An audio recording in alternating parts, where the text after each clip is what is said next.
So once you have your equipment, you're ready to start creating your footage and uploading it to YouTube. So what's the average day like for a YouTuber? How do you go from start to finish and save yourself as much time as possible? Well, everyone works differently, but it's certainly worth coming up with a workflow to minimize the amount of time and effort that will go into making videos. It's very important that your content be uploaded regularly in order to avoid losing your subscribers. And with that in mind, you need to be able to rely on a simple process to keep making more videos. To start with, you should try to keep an area in your home or studio ready for filming at all times.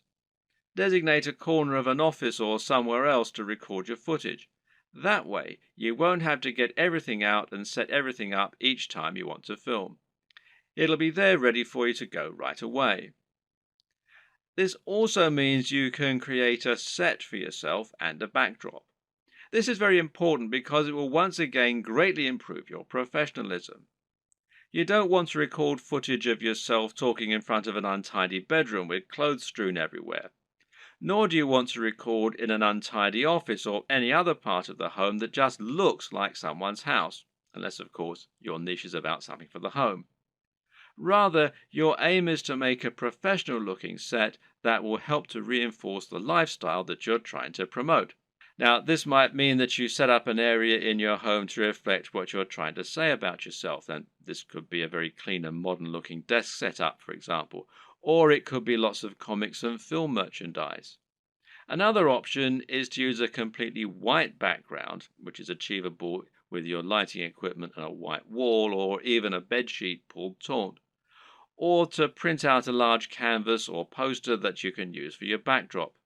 Or you can use a system called Chroma Key and insert a background in post-production. Whatever you eventually decide, just make sure you have everything right where you need it, and you know just where to stand, and you have somewhere to prop a script. A good tip is to write yourself something of a script before you start, but to be generally quite relaxed in the way that you stick to this script. It's fine to work from it rather than reading it out verbatim. Another tip is to break your script down into lots of smaller pages. This way you can glance at the next section, perform it, and then move on to the next part. If you have a big enough storage card, then you can record everything in one take and then subsequently edit into a video that people will want to watch. But to do this, you also need to make it as easy as possible for yourself.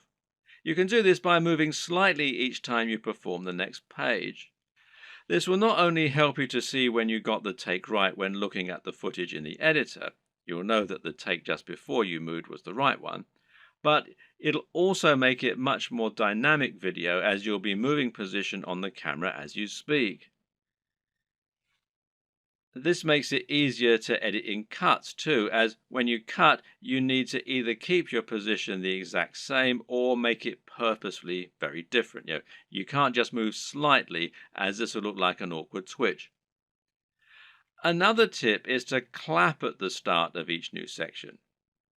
Why? Because that will make it easier for you to see the audio spike in the editor. One more. When recording your footage, always leave long spaces before and after each take, and generally record much more than you think you're going to need. This will give you more to work with in editing. You should also set up your mic separately, remember, and if you're using a lapel mic, then you just need to plug in your phone and slip it in a pocket while you perform your shots. You can do this all in one take as well. Now, depending on the nature of your video, you might need to record some extra footage as well that you can use as inserts. A long video of someone talking is not normally very engaging, which is why you'll want to switch it up often with clips of other videos or with images. One way to do this is by collecting a B-roll. Now, this is insert footage of the product you're reviewing, of your location, or of anything else that is related to your subject matter. The way you'll then use this is to have your audio running continuously in the background and then switch the footage of you speaking for footage of your products or of the environment. Collecting B-roll is a definite skill and will involve using the tracking head and tripod as discussed earlier. Try checking out technology videos from the likes of Android Authority, Techno Buffalo, and The Verge, amongst others, and you'll find they always include shots of phones and computers next to pens and paper, or by running water, or in the middle of grass and plants.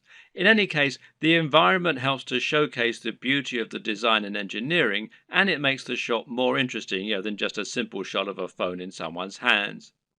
This shows off that lifestyle again, and it makes everything look attractive and desirable. Once again, you can always record more than you think you're going to need. You've been surprised of just how quickly you can run out of B-roll while talking, so get as many shots as you can possibly think of. You can also use other types of insert footage. For example, you might want to use footage of yourself working out while talking about fitness, or you might want to use clips from other YouTube videos, being careful about copyright, of course.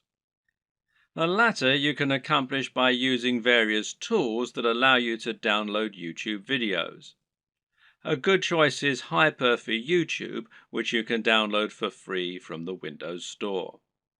There are all manner of other ways to collect fun footage too. How about using a time-lapse, for example? Timelapse Pro is an app for Android, iOS and Windows, and it's perfect for creating time-lapses of all kinds of things. Once everything is done, you're ready to edit your video. Open it up in your chosen video software and import it along with all the additional graphics, sounds and other materials you intend to use. You now want to sync up your audio to your video, and most programs offer easy ways for you to do this. In Adobe Premiere, for example, it's a simple matter of right-clicking on both and then selecting Synchronize and then by audio track. Now the audio will be in sync, and you can just put the video on mute so that it's replaced by the high-quality audio you recorded separately. Now, just link the audio and the footage so that any edits you make will affect both, as though they were recorded at the same time from the start. You'll want to line all this up so that you have all your footage in order and so that there are no awkward pauses. It's also important to keep things moving and to keep things dynamic all the way through. If you're using lots of B-roll, then you should make sure you move from panning shot to panning shot. It should never be motionless or you'll lose focus.